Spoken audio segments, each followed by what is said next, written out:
চট্টগ্রামে হাসপাতালে দিশেহারা স্বজনদের হাহাকার, সেবা না পাওয়ার অভিযোগ, বিনা চিকিৎসায় মারা যাচ্ছেন অনেকে।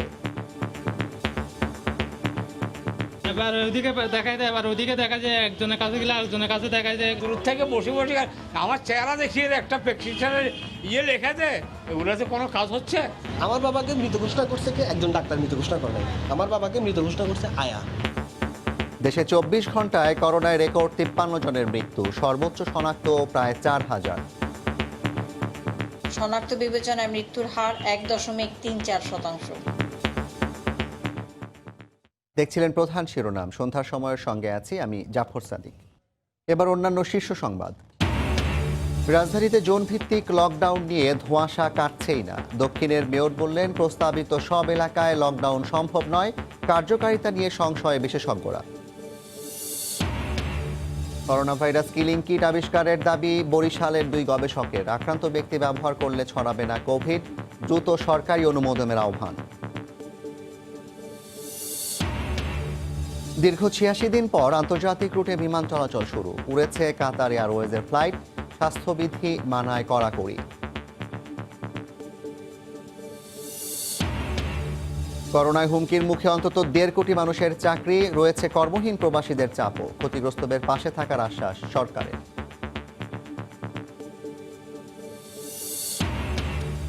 এবং বর্ষার শুরুতেই উচ্ছল ঢাকার চারপাশের নদ নদী, দখলমুক্ত করায় বিনা খরচেই ফিরেছে রূপ, স্থায়ী সীমানা পিলার বসানোর তাগিদ বিশেষজ্ঞদের।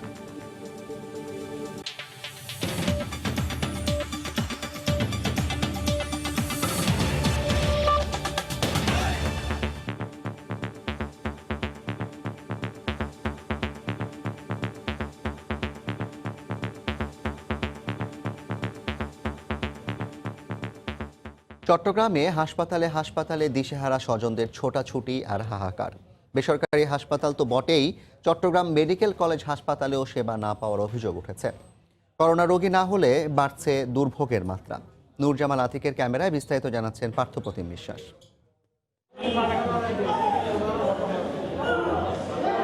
রোগী নিয়ে বেহাল স্বজনদের এমন চিত্র কেবল বেসরকারি নয়, চট্টগ্রাম মেডিকেল কলেজ হাসপাতালের।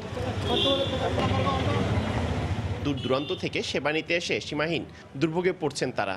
জটিল রোগে আক্রান্তদের ছুটতে হচ্ছে এক প্রান্ত থেকে অন্য প্রান্তে। এবার ওইদিকে দেখা যায়, এবার ওইদিকে দেখা যায়, একজনের কাছে গেলে আরেকজনের কাছে দেখা যায়। দূর থেকে বসে বসে আমার চেহারা দেখিয়ে একটা প্রেসক্রিপশনের লেখা দেয়, এগুলোতে কোনো কাজ হচ্ছে। চিকিৎসা না পেয়ে অনেকেই মৃত্যুর কোলে ঢলে পড়ছেন বলেও উঠছে অভিযোগ। কয়েকদিন জ্বর আর শ্বাসকষ্ট নিয়ে বেশ কয়েকটি বেসরকারি হাসপাতাল ঘুরে 70 মিজানুর রহমানের ঠাঁই হয় চট্টগ্রাম মেডিকেলে। শেষ পর্যন্ত আইসিইউ না পেয়ে সন্তানের চোখের সামনেই মারা যান হতভাগ্য পিতা। আমার সিলিন্ডার থেকে আবার আরেকজনকে সিলিন্ডার দিছে, লাইন দিছে, শেয়ার করছে। তো প্রেশার কমে গেছে না, তো প্রেশার করে পাশের রোগীটা মারা গেছে, তা আমার রোগীটা তো নার্ভাস হয়ে যাবে স্বাভাবিক। তবে স্বাস্থ্য বিভাগ সামর্থ্য অনুযায়ী সর্বোচ্চ সেবা দিয়ে যাচ্ছে বলে দাবি সিভিল সার্জনের। 100 বেড নিয়ে যে কোভিড হাসপাতাল চালু হয়েছিল, সেই হাসপাতালে এখন 10টা আইসিইউ শয্যা সহ আমাদের আরও 50 বেড বাড়ানো হয়েছে। এর পাশাপাশি চট্টগ্রাম মেডিকেল কলেজে আমরা 100 বেড দিয়ে শুরু করে আরও 50 বেড বাড়ানো হয়েছে, এবং সেখানে কোভিড আক্রান্ত কোনো রোগীর যদি রেনাল ডায়ালাইসিসে লাগে, সে ব্যবস্থাও এখন চূড়ান্ত পর্যায়ে। চট্টগ্রামে করোনায় 100-এরও বেশি মানুষের মৃত্যু হয়েছে। আর কত মানুষের মৃত্যুর পর কর্তৃপক্ষের ঘুম ভাঙবে ও সাধারণ মানুষজন পর্যাপ্ত চিকিৎসা সেবা পাবে, সেটি এখন দেখার বিষয়। চট্টগ্রাম মেডিকেল কলেজ হাসপাতাল থেকে পার্থপ্রতিম বিশ্বাস, সময় সংবাদ। করোনা সংক্রমণের 101তম দিনে এসে সর্বোচ্চ মৃত্যু ও সংক্রমণের মুখোমুখি দেশ। একদিনে প্রাণ হারিয়েছেন 53 আর শনাক্ত হয়েছেন 3862 জন। তবে বেড়েছে সুস্থতার হারও। স্বাস্থ্য অধিদপ্তরের বুলেটিনে জানানো হয়, মৃতদের 2/3 রাজধানীর। দেশে করোনা সংক্রমণ আর মৃত্যুতে প্রতিদিনই তৈরি হচ্ছে নতুন রেকর্ড। লাখের ঘর ছুঁতে চাইছে শনাক্তের সংখ্যা। প্রথম কোভিড রোগী শনাক্তের 101তম দিনে 24 ঘন্টায় প্রায় 4000 জনের সংক্রমিত হবার তথ্য দিয়েছে স্বাস্থ্য অধিদপ্তর। আরও জানা যায়, মারা গেছেন 47 জন পুরুষ এবং 6 নারী।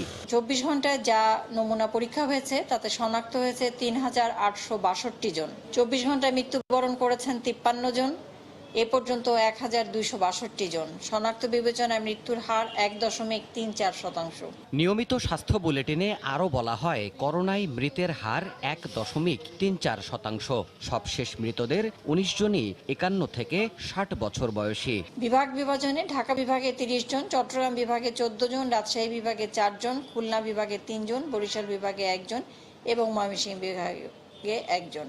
হাসপাতালে মারা গেছেন 34 জন, বাড়িতে 18 জন এবং মৃত অবস্থায় হাসপাতালে এসেছে 1 জন।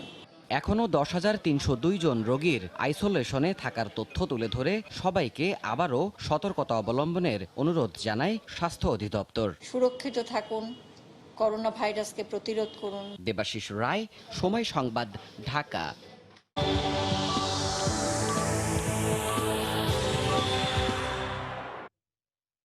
করোনার সবশেষ পরিস্থিতি নিয়ে স্বাস্থ্য অধিদপ্তরের আজকের বুলেটিনের বিশ্লেষণ করেছেন রিপোর্টার এহসান জুয়েল। 101তম দিনে শেষ সব রেকর্ড ভেঙেছে করোনা আক্রান্তের সংখ্যা, মৃতের সংখ্যা এবং পরীক্ষা সংখ্যাও। আমরা আগে জানিয়েছিলাম যে যত বেশি নমুনা পরীক্ষা হয় তত বেশি আসলে করোনা আক্রান্তের সংখ্যা ও মৃতের সংখ্যা পাওয়া যায়। সেই হিসেবে আজ সর্বোচ্চ পরিমাণ করোনায় নমুনা পরীক্ষা হয়েছে।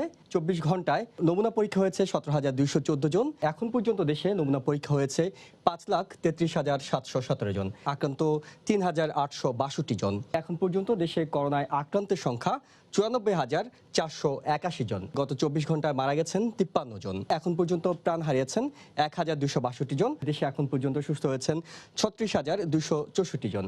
আমরা যদি এই আক্রান্তের একটা তুলনামূলক চিত্র দেখি, ধীরে ধীরে কিন্তু সেটি বাড়তে বাড়তে একেবারে উচ্চমুখী একটা রেখা। মোট নমুনা পরীক্ষার তুলনায় কত সংখ্যক আক্রান্ত হচ্ছে, তবে আমরা দেখব আজ আক্রান্তের সংখ্যা নমুনা পরীক্ষার তুলনায় 22.44 ভাগ। এখন পর্যন্ত দেশে 90,000 আক্রান্ত হয়েছেন। প্রতি 30,000 আক্রান্ত হতে কতদিন করে সময় লেগেছে সেই তুলনামূলক চিত্র দেখলে আমরা দেখব প্রথম 30,000 আক্রান্ত হতে সময় লেগেছিল 76 দিন, 60,000 হতে সময় লেগেছিল 14 দিন। মাত্র 10 দিনেই আরও 30,000 যোগ হয়েছে। দক্ষিণ এশিয়ার 3টি দেশের তুলনামূলক চিত্র বিশ্লেষণ করলে ভারতের অবস্থান বিশ্বে চতুর্থ। ভারতে এখন পর্যন্ত আক্রান্ত হয়েছেন 3,43,091 জন, পাকিস্তান 15তম। বিশ্বের 215টি দেশের মধ্যে আমরা দেখতে পাবো আক্রান্তের সংখ্যার তুলনায় বাংলাদেশের অবস্থান 18তম, তবে মৃত্যু 31তম অবস্থান বাংলাদেশের। আর সুস্থতার হারে বাংলাদেশের অবস্থান 20তম। যেহেতু আক্রান্তের সংখ্যা বেড়ে যাচ্ছে, তাই একটা কথাই স্বাস্থ্য অধিদপ্তর বারবার বলে, নিজে সতর্ক থাকুন, স্বাস্থ্যবিধি মেনে চলুন এবং নিজে নিরাপদ থাকুন, অন্যদের নিরাপদ রাখুন। এখন পর্যন্ত এই ছিল করোনা 24 ঘন্টায় সবশেষ খবর। ভিত্তিক লকডাউন নিয়ে ধোঁয়াশা কাটছেই না। বিভিন্ন এলাকা চিহ্নিত করা হলেও কোনো তৎপরতা নেই। এ পরিস্থিতিতে বিভ্রান্ত নগরবাসী। প্রয়োজনীয় উদ্যোগ নিতে স্বাস্থ্য অধিদপ্তরের সুনির্দিষ্ট রূপরেখার অপেক্ষায় 2 সিটি কর্পোরেশন। কোভিড সংক্রমণে বেশি ঝুঁকিপূর্ণ রেড জোন হিসেবে চিহ্নিত রাজধানীর 45 এলাকা। তবে এখনও কোনো এলাকাতেই নেই বিশেষ কোনো তৎপরতা। লকডাউন কবে নাগাদ কিভাবে কার্যকর হচ্ছে তা নিয়েও কাটেনি ধোঁয়াশা। সরকারি সিদ্ধান্তের অস্পষ্টতায় বিভ্রান্তিতে সাধারণ মানুষ, সবচেয়ে বেশি সংশয়ে চাকরিজীবী আর ব্যবসায়ীরা। পুরোপুরি ধোঁয়াশার মধ্যে আছি আমরা, এখনো ক্লিয়ার করে নাই কোন কোন এরিয়াগুলো বন্ধ থাকবে। বলতে ধানমন্ডি তো অল্প একটু এলাকা না, ধানমন্ডি বিরাট এলাকা। অবশ্যই আমাদের আগে একটা বার্তা দেওয়া উচিত। হঠাৎ করে যদি লকডাউন দেয় তাহলে তো আমরা কিছু করতে পারবো না। সমন্বয়হীনতা আর সিদ্ধান্তের ধীরগতি বাধা হয়ে দাঁড়িয়েছে লকডাউন বাস্তবায়নে সিটি কর্পোরেশনের প্রয়োজনীয় উদ্যোগের ক্ষেত্রেও। ঢাকার 2 মেয়রই এখনো অপেক্ষায় স্বাস্থ্য অধিদপ্তরের এলাকা ভিত্তিক সুনির্দিষ্ট রূপরেখা।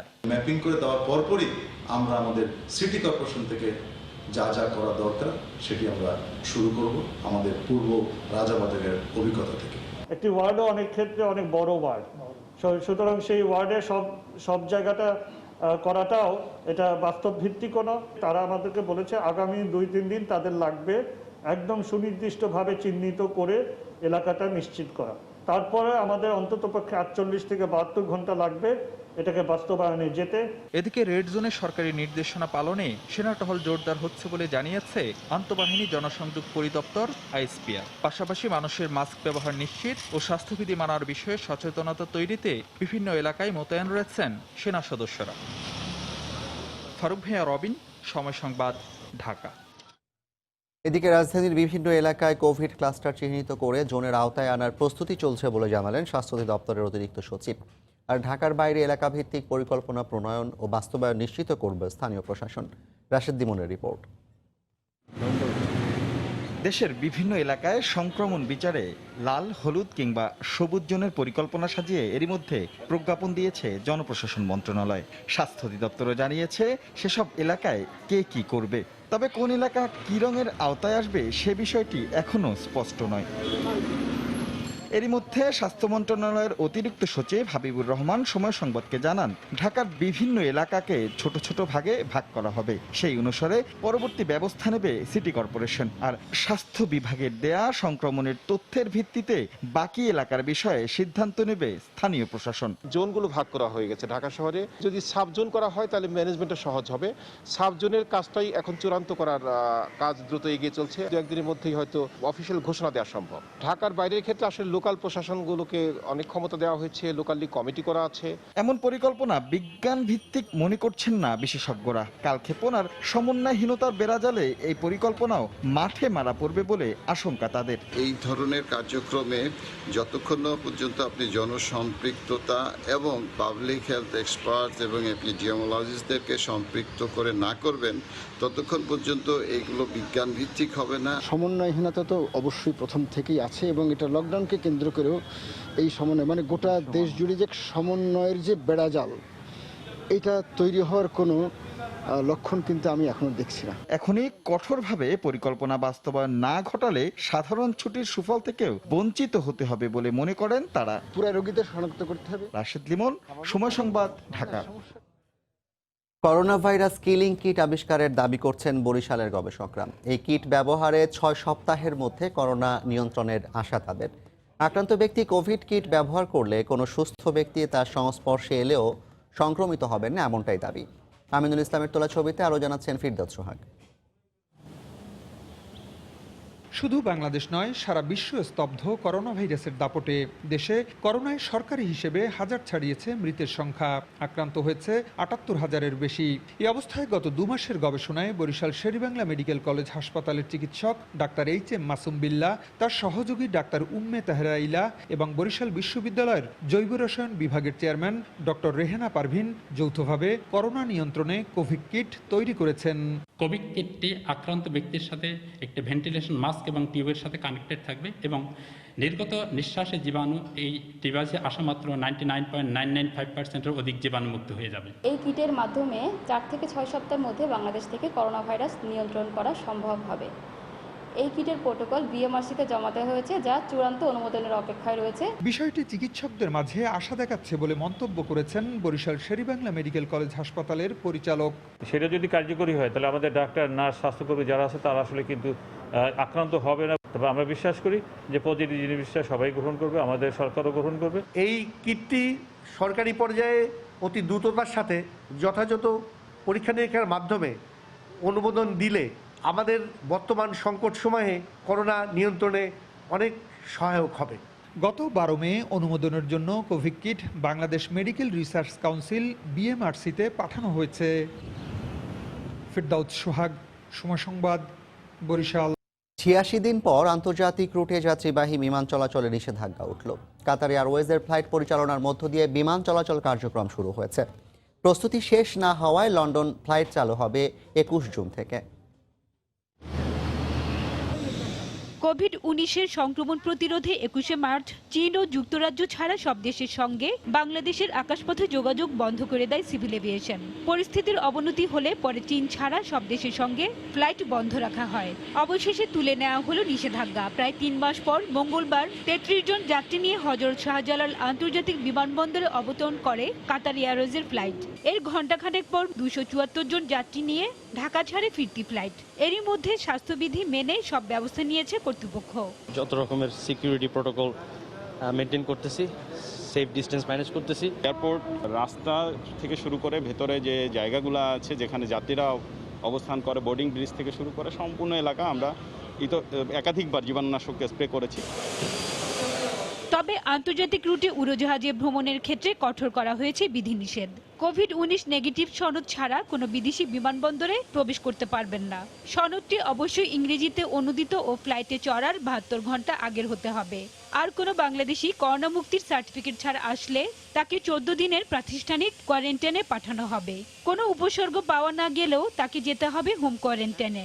বিদেশি ন্যাশনাল তো সার্টিফিকেট ছাড়া ভিসাই পাবে না, আর বাংলাদেশিদের জন্য এই সার্টিফিকেট থাকলে তারা বাসায় হোম কোয়ারেন্টাইনে যেতে পারবে, না হলে তাদেরকে প্রাতিষ্ঠানিক কোয়ারেন্টাইনে থাকতে হবে। করোনা পরিস্থিতি যেহেতু অন্যান্য দেশেও এখন একটু ভালোর দিকে, অতি শীঘ্রই হয়তো অনেক দেশি লিমিটেশন বা তাদের রেস্ট্রিকশন তুলে নিলে আমরা সেখানে ফ্লাইট পরিচালনা শুরু করতে পারবো। প্রতি সপ্তাহে ঢাকা দোহা রুটে 3টি ও ঢাকা থেকে লন্ডনে 1টি ফ্লাইট যাবে। হাজারে শিউলি, সময় সংবাদ, ঢাকা। 10 দিনব্যাপী চলা ঢাকা উত্তর সিটি কর্পোরেশনের মশক নিধন অভিযানের পরদিন আজ লাইভ লার্ভিং সাইডিং কার্যক্রম পরিচালনা করেছে একটি দল। সকালে রাজধানীর পল্লবী এলাকার লার্ভার উৎসস্থানে ওষুধ স্প্রে করতে দেখা যায় উত্তরের মশক নিধন কর্মীদের। এ সময় বাসাবাড়ি, নির্মাণাধীন ভবন ও রাস্তার পাশে লার্ভিসাইডিং করেন তারা। প্রতিদিন উত্তরের 54টি ওয়ার্ডে এ কার্যক্রম চলবে বলে জানানো হয়। প্রতি মাসে 10 দিন ধরে চিরুনি অভিযান পরিচালনা করা হবে বলে জানান স্বাস্থ্য কর্মকর্তা। এছাড়া এডিসের বিস্তার রোধে উত্তর সিটি কর্পোরেশনের ভ্রাম্যমাণ আদালতও নিয়মিত মাঠে কাজ করবে।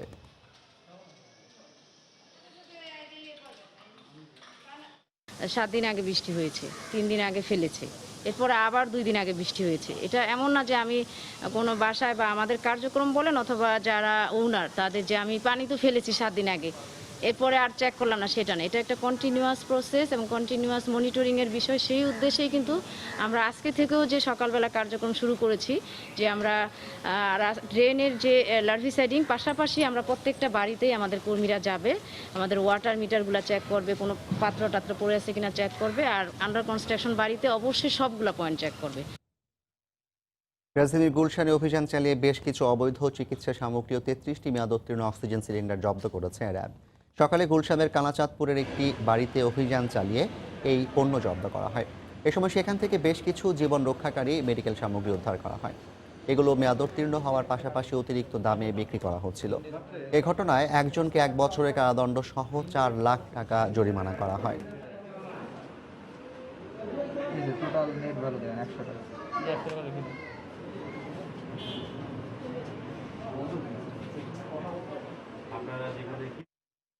করোনা মহামারীর থাবায় বিপর্যস্ত দেশের শ্রমবাজার। বেসরকারি একটি সংস্থার জরিপ বলছে চাকরি হারাতে পারেন অন্তত 1.5 কোটি মানুষ, আর এতে ক্ষতির মুখে পড়বেন প্রায় 6 কোটি। এর বাইরে রয়েছেন বেকার ও কাজ হারিয়ে দেশে ফেরা প্রবাসীরা। রাশেদ বাপ্পির রিপোর্ট। ঢাকা বিশ্ববিদ্যালয় থেকে স্নাতক ও স্নাতকোত্তর শেষ করা মুবিন 3 বছরেরও বেশি সময় ধরে লড়ছেন চাকরির বাজারে, তবুও ধরা দিচ্ছে না কাঙ্ক্ষিত সাফল্য। এর মাঝেই মরার উপর খাড়ার ঘা করোনা। 2 মাসেরও বেশি সাধারণ ছুটির সময়ও হয়নি কোনো চাকরির বিজ্ঞপ্তি প্রকাশ।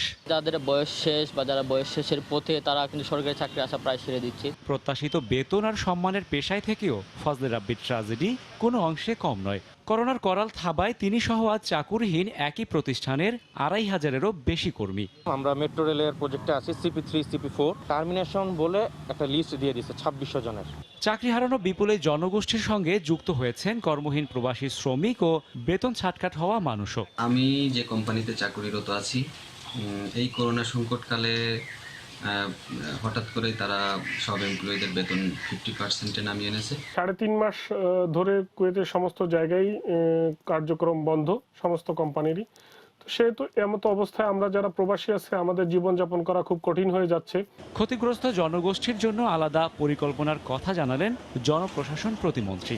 করোনার মতো পরিস্থিতিতে যারা বিভিন্নভাবে ক্ষতিগ্রস্ত হয়েছেন, প্রত্যেকের কথাই কিন্তু মাননীয় প্রধানমন্ত্রী চিন্তা ভাবনা করেছেন। সামগ্রিকভাবে করোনার পরিস্থিতিটা একটা উন্নতি হওয়া দরকার, চাহিদা সৃষ্টি করতে হবে আভ্যন্তরীণ এবং বৈদেশিক। শিক্ষিত, অর্ধশিক্ষিত ও অশিক্ষিত সহ দেশে মোট বেকারের সংখ্যা প্রায় 27 লাখ। ক্রমবর্ধমান কোভিড পরিস্থিতি সামাল দেওয়ার পাশাপাশি জীবন জীবিকার পথ সুগম করার কৌশলে যখন রাষ্ট্র, তখন লাখো মানুষের বেকার হয়ে পড়া দেশের সামগ্রিক আর্থসামাজিক বাস্তবতার জন্য সবথেকে বড় হুমকি। সংকট মোকাবেলায় অর্থনৈতিকভাবে ঘুরে দাঁড়ানোর পাশাপাশি কর্মীর প্রতি প্রতিষ্ঠানের সহানুভূতিশীল আচরণও কোনো অংশে কম গুরুত্বপূর্ণ নয়। রাশেদ বাপ্পি, সময় সংবাদ, ঢাকা। স্রোতস্বিনীর টলমলে পানিতে পালতোলা নৌকার ছোটাছুটি, নদীর বুকে নির্মল বাতাসের আলিঙ্গন। ঢাকার চারপাশের নদীর রূপ এখন এমনই। বেড়েছে নদীর প্রশস্ততাও। বিআইডব্লিউটিএ বলছে উচ্ছেদ অভিযানের পর বর্ষার পানিতে ফিরেছে যৌবন। মাহমুদ রাকিবের রিপোর্ট। রৌদ্রস্নাত তুরাগ, স্বচ্ছ জলের তরঙ্গে ডিঙি নৌকার বৈঠার ছপ ছপ শব্দ আর উচ্ছ্বসিত মাঝি মাল্লার হাঁকডাক, যেন নবরূপে যৌবন ফিরেছে তুরাগে। যদিও পাখির চোখে তুলনা করলে দেখা যাবে ৩-৪ মাস আগেও দখলে আর দূষণে তুরাগ ছিল অনেকটাই মৃত। তুরাগ পাড়ের মানুষ ও মাঝিরা বলছেন উচ্ছেদ অভিযানের পর নদী কেটে প্রশস্ত করায় বর্ষার পানিতে তুরাগ ফিরে গেছে উচ্ছল যৌবনে। এখন ময়লার গন্ধ নাই, এলাকার মানুষ সুন্দরভাবে চলতে পারে। শুধু তুরাগ নয়, বদলেছে বুড়িগঙ্গা, ধলেশ্বরী ও বালু নদীও। দখলমুক্ত অভিযানের নেতৃত্বে থাকা বিআইডব্লিউটিএর কর্মকর্তা বলছেন তুরাগের আগের চেহারা ফেরাতে সরকারের খরচ হয়নি। আগে নদী যেখানে মাত্র ১০০ ফুটেরও নিচে প্রবাহিত হতো, এখন তো আমরা দেখতে পাচ্ছেন যে প্রায় ৬০০ ফিট নদী চওড়া হয়ে গেছে। পরিবেশবিদরা বলছেন এখন নদীর দুপাড় স্থায়ীভাবে বাঁধায় ও ময়লা না উঠালে শুকনা মৌসুমে ফের নদী দখল হয়ে যাবে। বর্ষা মৌসুমে সুচিহ্নিতভাবে ওয়াকওয়ে বনায়ন নিশ্চিত করে নদীর এই সংরক্ষণ বাঁধ পুনরুদ্ধার পরিকল্পনা বাস্তবায়িত হবে। ওয়াল তৈরি করে নদীর পার রক্ষার ব্যবস্থাটা নেওয়া হয়েছে। এটা দ্বিতীয় পর্যায়ে কাজ চলছে বেশ কিছু অংশ, এবং এর তৃতীয় পর্যায়ে যখন শুরু হবে তখন আরও বেশি এলাকা আমাদের তীর রক্ষার কাজ হবে। প্রতি বছর বর্ষা মৌসুমেই এমন যৌবন ফিরে পায় তুরাগ সহ দেশের সকল নদ নদী, যা বর্ষা মৌসুমের পর আবার হারিয়ে যায়। তবে নগরবাসীর প্রত্যাশা নদী দখল মুক্তির এমন শক্তিশালী অভিযানের পর এবার অন্তত ঢাকার চারপাশের নদীগুলো টেকসইভাবে তার জীবন্ত সত্তা ফিরে পাবে। মাহমুদ রাকিব, সময় সংবাদ, ঢাকা। এ পর্যায়ে শীর্ষ সংবাদ জানিয়ে দিচ্ছে আরেকবার।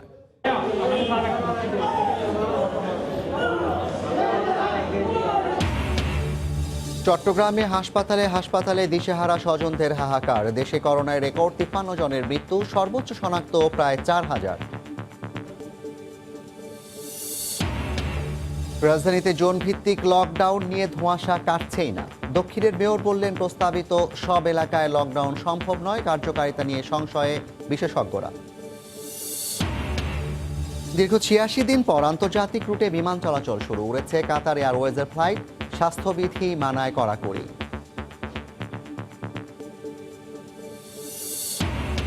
করোনায় হুমকির মুখে অন্তত ১.৫ কোটি মানুষের চাকরি, রয়েছে কর্মহীন প্রবাসীদের চাপও, ক্ষতিগ্রস্তদের পাশে থাকার আশ্বাস সরকারের।